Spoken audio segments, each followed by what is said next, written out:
খুজিছো এখন এটা বিল্ডিঙৰ ফটো এই বিল্ডিংটো বনাব খুজিছে অসমৰ মুখ্যমন্ত্ৰীৰ বাসগৃহ চৰকাৰী বাসগৃহ দেই বাসগৃহ মানে হিমন্ত বিশ্ব শৰ্মাৰ ঘৰ নহয় চৰকাৰী বাসগৃহ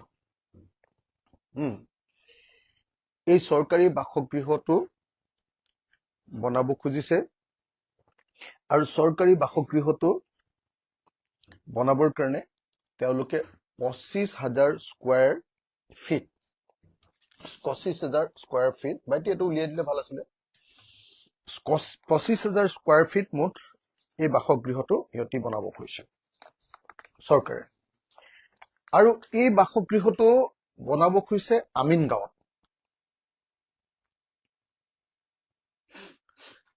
গাঁৱত এই বাসগৃহটো বনাব খুজিছে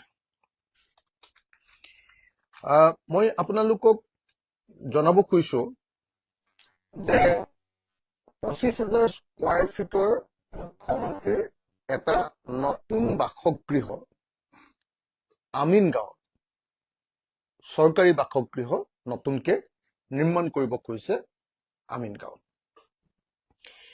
এতিয়া অসমৰ মুখ্যমন্ত্ৰীৰ তিনিটা বাসগৃহ আছে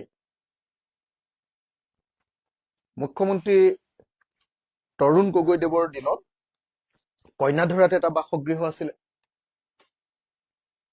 মুখ্যমন্ত্ৰী সৰ্বানন্দ সোণোৱালে কইনাধৰাৰ বাসগৃহটোত নাথাকি আমাৰ উজান বজাৰৰ কাষৰ ব্ৰহ্মপুত্ৰ নদীৰ পাৰত খাৰঘুলি বুলি কয় এটো জাহাজঘাটত এটা নতুন বাসগৃহ বনালে সেই বাসগৃহটোক ব্ৰহ্মপুত্ৰ কি বুলি কয় এটো ব্ৰহ্মপুত্ৰ গেষ্ট হাউচ বুলি কয় ব্ৰহ্মপুত্ৰ গেষ্ট হাউচ নামৰ এটা নতুন বাসগৃহ বনালে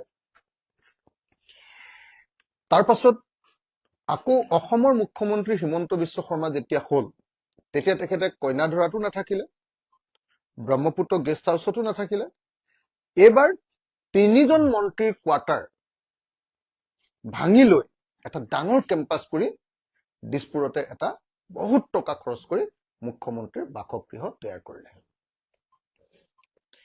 এই তিনিটা বাসগৃহ তৈয়াৰ কৰাৰ পাছত অসমৰ মুখ্যমন্ত্ৰী হিমন্ত বিশ্ব শৰ্মাই এবাৰ নতুন এটা চৰকাৰী বাসগৃহ এবাৰ আমিন গাঁৱত তৈয়াৰ কৰিব খুজিলে এটো আমিন গাঁৱত আপোনালোকক যদি মই দেখুৱাই দিওঁ এটো চাওক লোকেশনটো হ'ল আমিন গাঁও গুৱাহাটী এটো তেওঁলোকে চৰকাৰৰ পিনৰ পৰা এটো পিডব্লিউডি টেণ্ডাৰ দিছে বিল্ডিং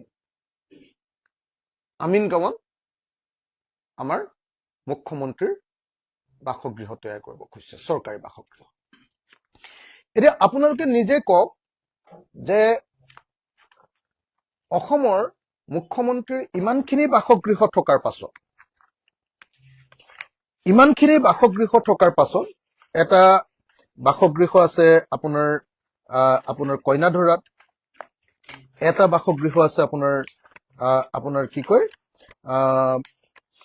আমাৰ খাৰঘুলিত আৰু তাৰ পাছত তৃতীয়টো বাসগৃহ আছে দিছপুৰত তাৰ পাছত আৰু এটা বাসগৃহ নিৰ্মাণ কৰিব খোজা হৈছে এবাৰ নিৰ্মাণ কৰিব খুজিছে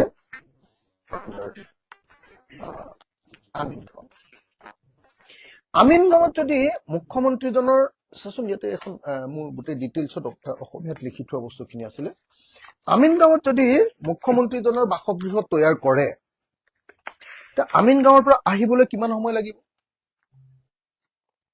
আহিবলৈ যিখিনি সময় লাগিব সেই সময়খিনিত গোটেই ৰাস্তাটো গোটেই পথছোৱা যিমানখিনি পথ আছে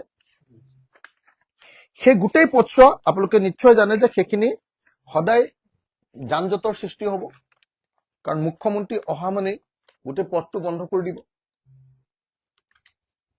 এটা হৰাইঘাট দলঙৰ ওপৰেদি আমিন গাঁৱলৈ যেতিয়া এজন মুখ্যমন্ত্ৰী সদায় অহা যোৱা কৰিব লাগিব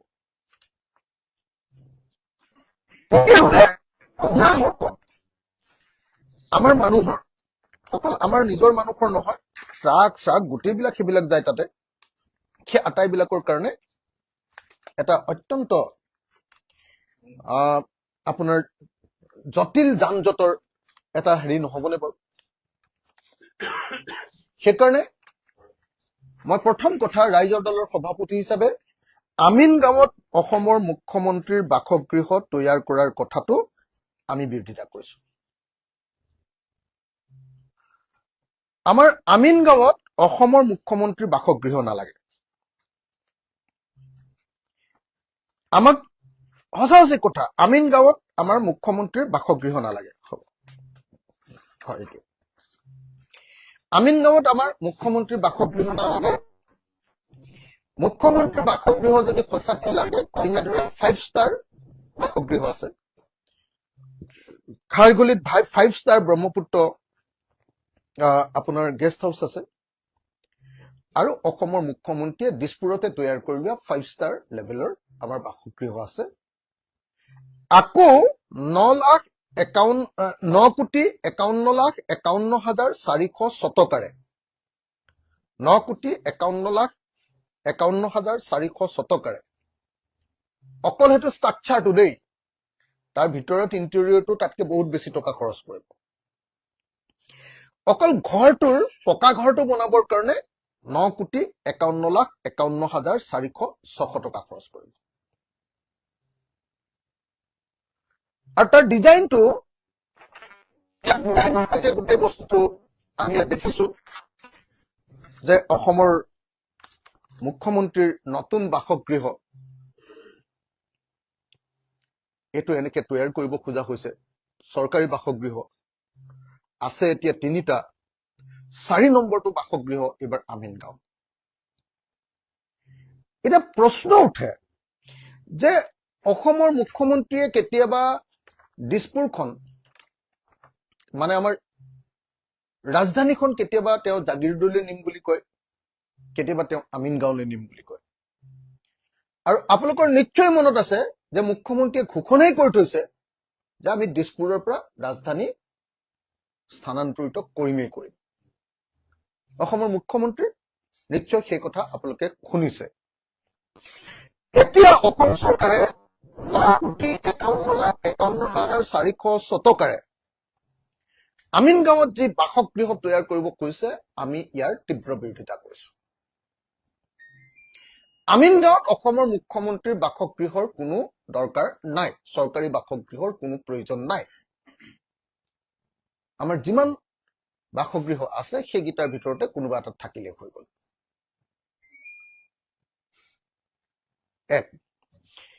এতিয়া নিবিদাৰ তাৰিখ 16 জানুৱাৰী তাৰিখৰ দিনাই টেণ্ডাৰ উলিয়াই দিলে, কাৰো লগত সোধা নাই, কাৰো লগত ডিছকাশ্যন নাই। অসমৰ মুখ্যমন্ত্ৰীৰ বাসগৃহ আঁতৰাই দিব, সেইটোক লৈ তেওঁ নিজে অকলে সিদ্ধান্ত লৈ ললে।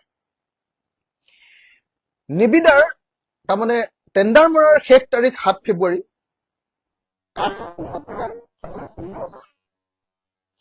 বনাব 9,800 বৰ্গ ফুট, 9,800 মানে 10,000 স্কোৱাৰ ফিটৰ ঘৰ। গ্ৰাউণ্ড ফ্লৰটো, ফাৰ্ষ্ট ফ্লৰটো 8,500 স্কোৱাৰ ফিট। দ্বিতীয় মহলা ছেকেণ্ড মহলাটো ছেকেণ্ড ফ্লৰটো 6,800 স্কোৱাৰ ফিট, সৰ্বমুঠ 25,100 স্কোৱাৰ ফিট, মানে প্ৰায় 2 বিঘা মাটিৰ এটা ঘৰ।